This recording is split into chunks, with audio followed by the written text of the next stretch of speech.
The first step that you need to do is to check that you're modifying a track within the program. Next, you're going to enter that it's a program, and then we're at the import stage. Scroll back to the top, select Import, select the catalog. We're going to filter by name, type in Master as a quick search, uncheck Exclude Previously Imported Items, click Search Available Curriculum, and then you're going to choose the Master of Business Administration. Select that, click Import this item. Now that the program is in here, you can edit the track. You're going to go down to the Curriculum Information page, and if you're adding new courses to this track, then that's going to be the first step.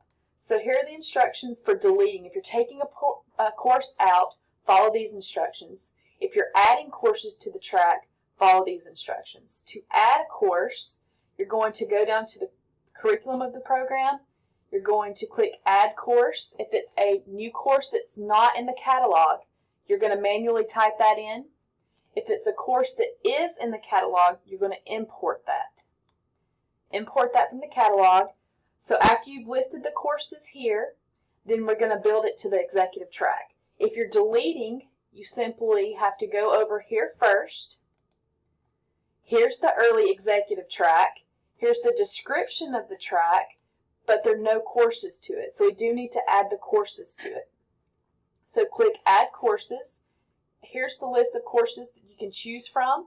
If those aren't enough that should be in there, you're going to go back over here and you're going to add all the possible courses here.